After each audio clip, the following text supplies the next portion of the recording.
Welcome back everybody, welcome back to my channel. Yes to the title, so I used to the smile here. So you know, so this is big news type of vlog, type of video actually. So today it's been a long while, long while. Me not actually make a, become before the camera actually. Me not make a video, me not make a vlog, me not make anything really. Because a lot was going on. A lot has happened since 2019. Also, Happy New Year to everybody. I hope this new year is a lot more productive, a lot more blessing coming your way, a lot more prosperity coming your way this year compared to last year. And I hope that this year is a blessing and you know everything good for everybody this year. You know what I mean? Everybody, peace, unity, calmness, patience, everything. Yeah, so today I'm going to do a mask and a story time at the same time. They have the mask here for a while and I say, you know what, I need to use it. And I just use it and do my little story time today. Make you guys know what's going on.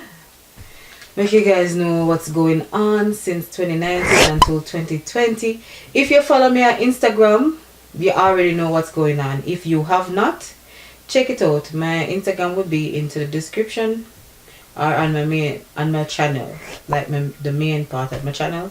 You will see it and click on it and follow me and you will see all of the updates them, because I'm mostly over there than making actually videos right now. Yes, and YouTube are going with a bunch of things these days. Even my intro, probably even into this video I'm not even gonna put any intro, my intro song or start or whatever, because YouTube is just been going crazy with all of these rules and laws and rate and tay for a long while. So whatever with that. So yes, let's get started. Before me start the story time, let me use the mask here. I already wash my face with soap and all those things, clean it off, everything like that. So I'm just gonna put this on it. So this mask is from Beauty Green. And this one is lemon essence mask, clarifying, infused with lemon extract, helps brighten up the skin tone and restore clarity of the skin. Oh yeah, say. So yes, nurturing and moisturizing, highly enriched with essence. Perfect. All right, so after cleansing, prepare your skin with toner. I do have a toner, but I never use it. I just use soap and wash my face. I'm not gonna lie. Yeah. Open the pouch and place the mask evenly onto face. Leave the mask on for 20 to 30 minutes. So, yeah, so this video probably take about 20 minutes. A 20-minute story time, maybe not. I try to probably split it up. You probably see me in that same shirt in our next video we're gonna make right after this one, because we kind of just have to update you guys with things going on right now. So never mind that. My beard is just that we need to make a few information video. No worry yourself about that. So let's put on this mask and start talk about story time, because I don't know so that will come here for here what go on. Let's start in 2019 after I had my surgery done, which is, if you didn't know, in my previous video, if you go check them out, you will see probably talk weird. I got my tonsillectomy surgery done, which that means remove your tonsils. If a lot of people didn't know, they have been a problem over pretty much my lifetime till me finally decide that it kind of affect my hormone as well, because it just they mess up a lot of things. I get sick a lot.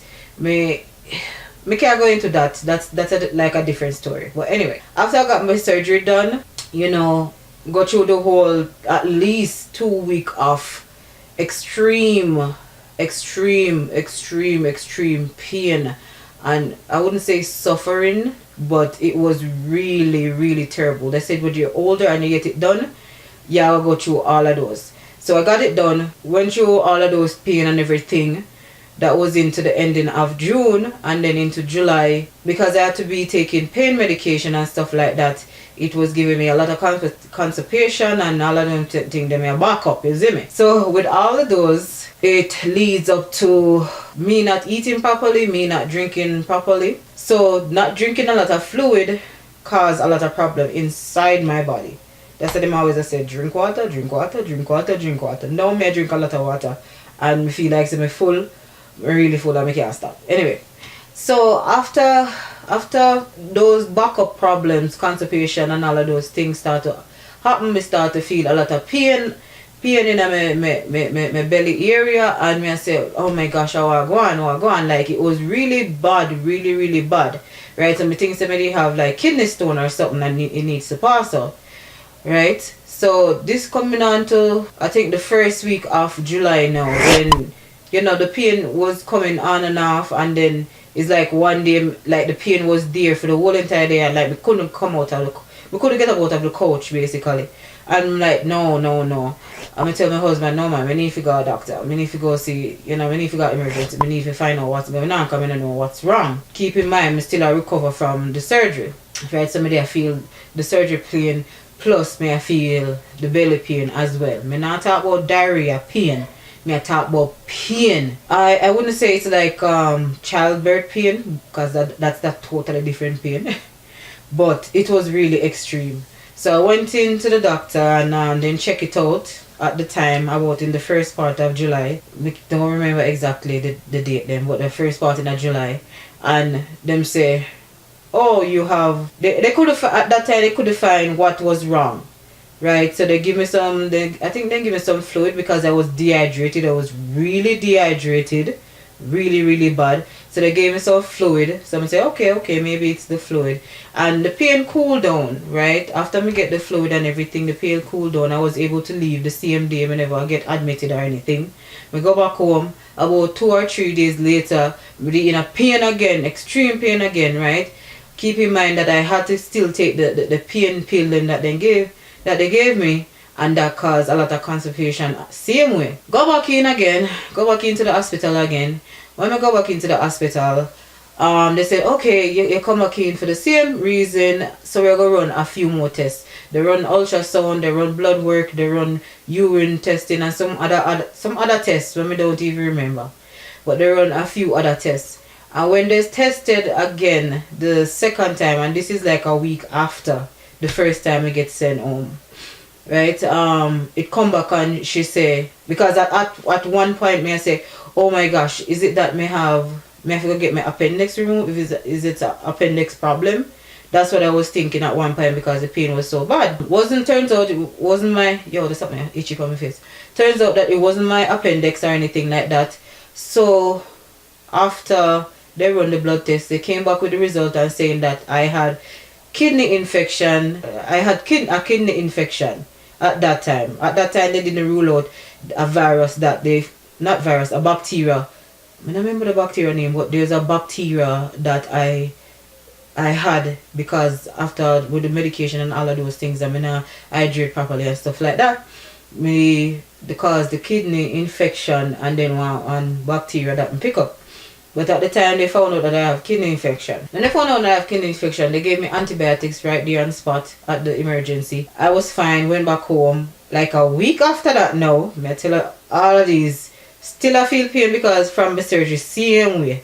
After I went home, after I get the antibiotics, because it wear off now, I'm not in so much pain more than just I feel my throat pain and can't really eat same way. I force myself if I drink water, coconut water, whichever that I can, right?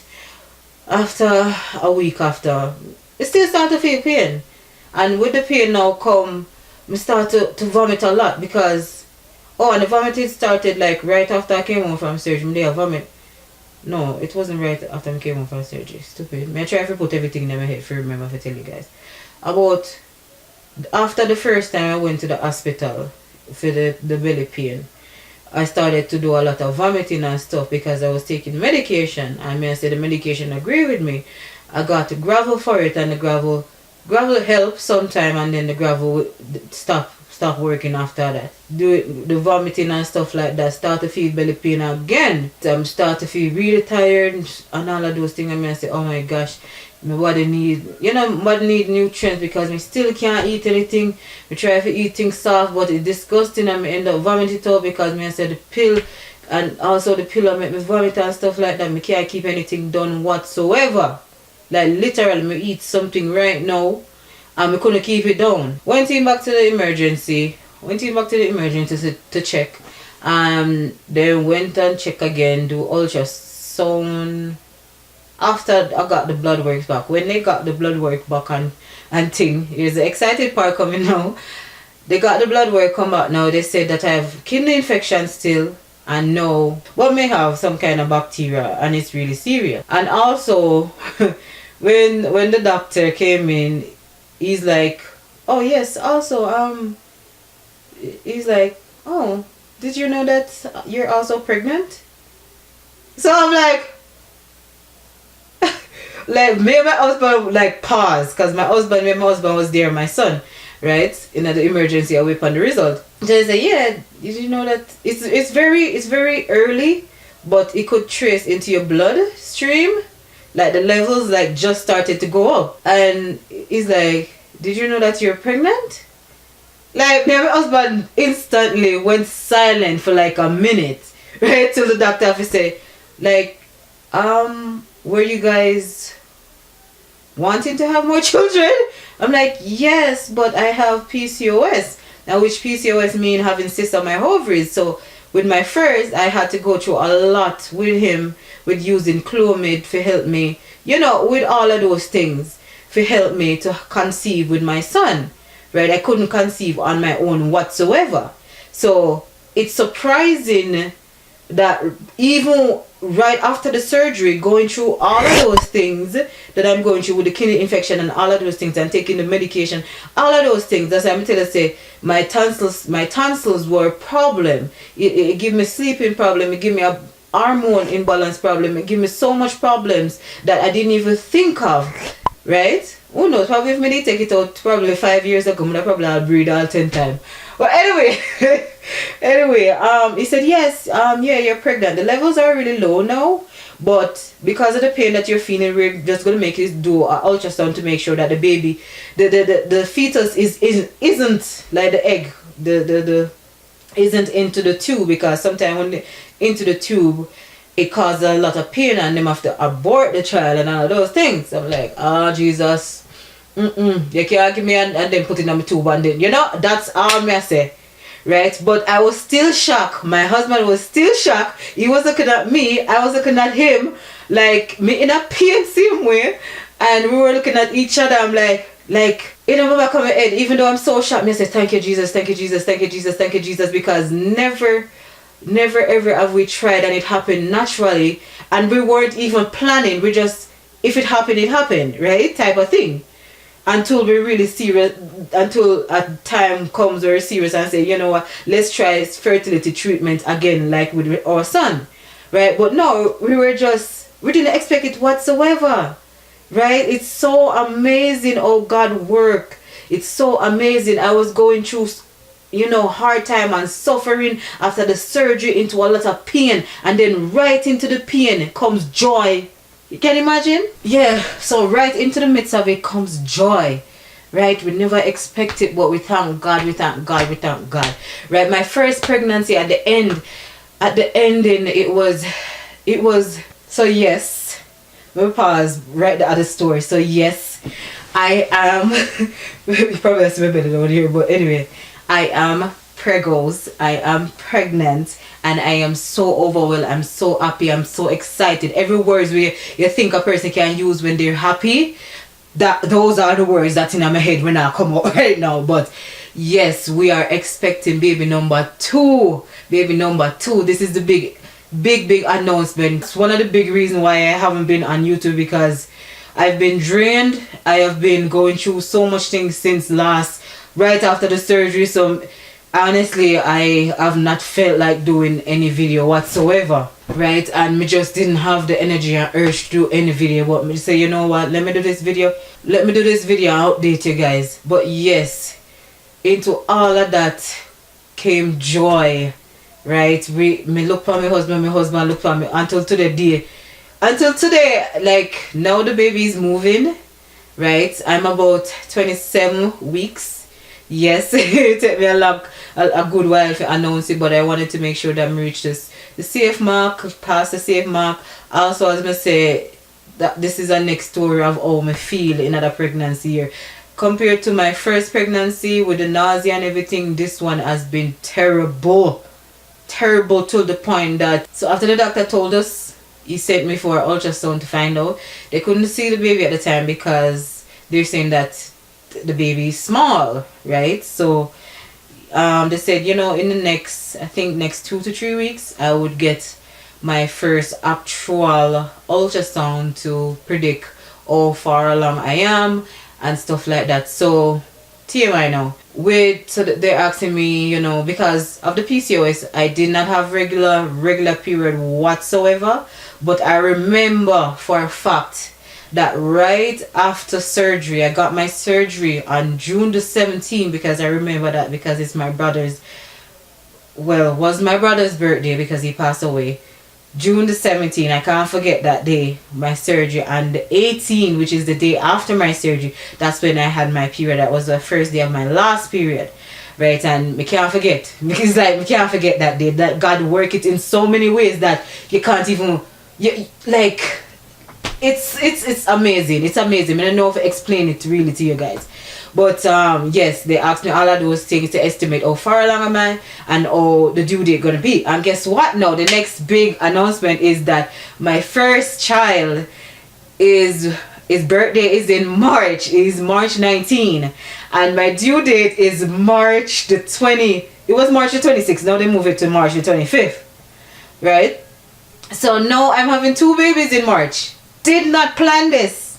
I used to wonder, oh, some people have the same baby, well, not the same baby, the same birth month for like their children, like 2 or 3 of them or whatever, like if they did plan it or something. Did not plan this whatsoever. So now I'm gonna have two children into the same birth month. Can you believe that? How amazing is that? It's nice and everything. I don't know if the baby will come early, if I'll come on my son's birthday. I don't know if I'll come after. I don't know, but it's just amazing. With my son, we planned it, right? We were trying. So I was tracking everything, right? So one, you know, due date, I already know that. But with this child, we did not plan it whatsoever. We never planned it. We check up that afterward, everything starts sinking a little bit. I'm like, when is the due date gonna be? So we start to check. No. March. That's where I always say that you're ratted March. You know what I mean? So this video is gonna be long, but just know. I'm sorry, a story time. That's a story time. Go story time long. Anyway, so you better either do something and listen to this story or something. They found out that the baby was not into the tube, so it was not causing the pain, right? So the blood result came back that I still had the bacteria, still have the kidney infection. So what they were going to give me before they found out that I was pregnant, they couldn't give me that anymore. Still I got through pain, you know, people, throat and belly pain same way. So they said, okay, we have to change it up because when you're pregnant, there is limited things you can take. So they have an antibiotic that is safe for pregnant mothers. So that's what they gave me. They gave me an antibiotic that, I'll probably insert a picture, that this antibiotic I had to take for like 1 week. So I said, Lord Jesus, I'm going to stay in the hospital now. Basically, I got an IV inserted into my, I think it was right here they put it. Because I was so dehydrated, they couldn't even find my vein properly because it, you know, it was nice and plummy so they could find it. So they had to put in the IV in here, and then I had to go in like 2 days after, and 2 days or 3 days after, and change it. And I had a bag on my side that has the antibiotic bag into it, and I had like 3 or 4, I think 4 or 5 more bags in the fridge. So every day at a certain time, I would have to, when the bag finishes, I have to change it over. And listen up, I have to carry the bag with me every single wear. I cannot screw off the bag and put it aside. It has to be on me 24/7. I have to sleep in it, right? I have to take a shower in it. When I take a shower, well, my husband helped me out a lot with that, and I'm so grateful for that. Me have to hang up my hand out here, so, and him have to bathe me because me can't really, me have to hold everything on one side, wrap up everything and stuff like that, right? So that's what I had to do, right, in order to get the kidney infection away and the bacteria. Almost done. I see you. Yeah, I'm right over here. I'm making the video. Seriously? Yes, seriously. Okay, bye. Close the door. So after that, after the week run off, the test me back to see if I have the bacteria. No, the bacteria went away, the kidney infection went away, the pain, like I think after day 2, the pain, no more pain. I wasn't feeling any more pain. I was starting to get very nauseated, and a lot of vomiting started to happen from that time now, right? And when I started to think back on it, my breast started to get swollen and started to get tender and stuff like that. But whenever I think before we find out that the pregnancy, I wasn't really thinking that I was pregnant, you know what I mean? Because as I said, I couldn't naturally. So I wasn't even thinking about that. So after now, with the vomiting, we even in the shower, sorry, right?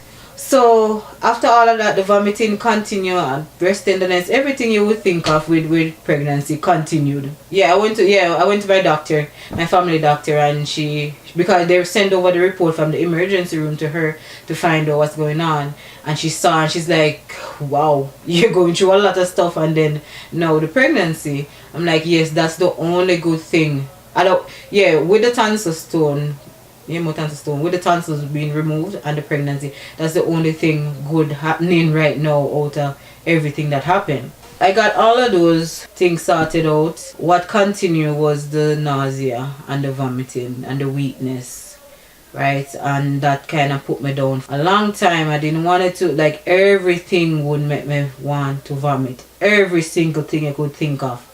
Right now, up until now, into the pregnancy, I'm in my 3rd trimester now, actually, guys. In my 3rd trimester. Up until now, from 1st till 3rd, I can't stand oily food. I can't stand anything frying, like how you would go to KFC or Popeyes or wherever.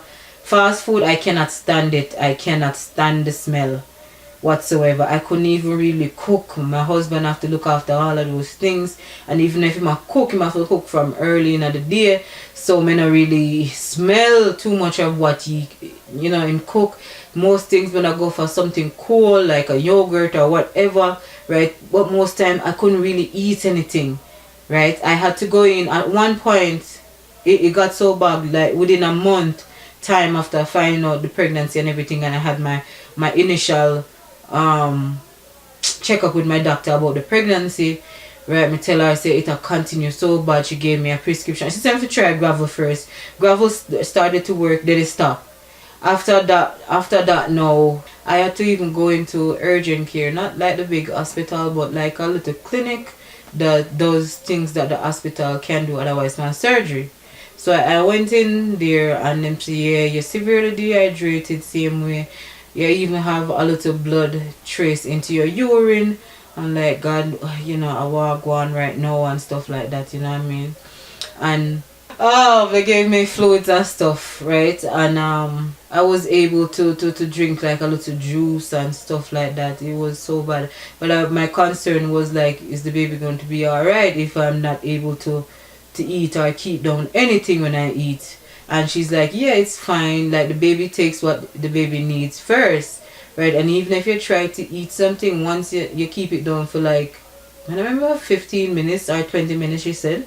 But if you keep it down for that amount of time, you still get a little nutrients from it. What me I deal with now is low iron. Low iron. That makes me weak. Like, me get up feeling, vibrant, and within the next 2 hours, like, me feel like my body just feel weak, like it just, no more for the day, you know what I mean? Normally them say, because my doctor called me, do the blood work the other day, and she called me and say, okay, normally we would want the iron level to be over 120, but yours is as low as, mine is low, 102, and she want it to be 120. So she tell me to get some over-the-counter iron pills, and I've been taking those for over a week and a half now, and they have not been working. So I have an appointment into next week, and I go tell her, I say, it now work, I don't know what else to do. I try like different things, and it's not working, and I'm really weak. I can't even work that much as how I want to, but it just make me just want to just stay into bed and just don't do anything whatsoever. I just push through. All me think about is, God, me thank you. Just push me through to the end. And with my first, if you watch my labor and delivery videos, my first videos them, you will see that my labor actually turned out to be a C-section. Went in, stuck at 4 centimeters, and end up having C-section. There's so many things that I pray to God that may remember and have the knowledge to do into this second pregnancy that would prevent that from happening again, because me no want the pitocin, me no want be induced. I will try to induce myself naturally, and just make the baby, just when the baby ready, make the baby just flow. You see me? Right? And me no want to get no C-section again. In the name of Jesus, I'm not getting any. Right? So yes, that's what has been happening from 2019 after the surgery, the tonsil surgery, up until now. So yes, I am pregnant. I'm going through a next journey. It almost finished because March is right around the corner. And as I said, if you don't follow me on Instagram, you will see me on go and follow me. You will see me on Instagram. I post a lot more on Instagram. And since the new year, we announced on Instagram that that I am, I'm pregnant and we're carrying our second child into this world. Right? So yes, I think this is it for the story time. I'm sorry if it long. I don't think it reached 1 hour yet, but I'm sorry. I know so there's a few things that I left out. I go make one next video after this. So if I remember anything when I leave out, I go put it into it. So yes, and thank you guys for watching. Thank you guys for commenting, and all who that is on my Instagram page that is always checking up on me, and all who that send them congrats. Thank you so much. I appreciate it a lot. And if you're not subscribe. If you're new, welcome. And me see them in my other video. That's about it. I'm gonna take this off now and wash it. I don't think you want to say about it, but anyway, I'm gonna take it off now and wash it. And yes, oh, let me show you my my tummy. So this is the front way. I just have on a leggings, keep on a roll down because the belly big now. Right, this is its side way. Yeah, oh, that shirt really big. And the baby for some reason is mostly up here than down there. And yeah, the baby I kick out my tribe mostly in the evenings to the night. I notice, so I can't even sleep too well sometimes. Right, I notice not really an active baby into the daytime, morning daytime, mostly into the evenings or night. I find out that this baby is very active. A little video coming up with our gender reveal. So yes, I already know the sex of our child, but that's gonna be into our next video. Thank you for watching. See you in my next video. Bye. Later.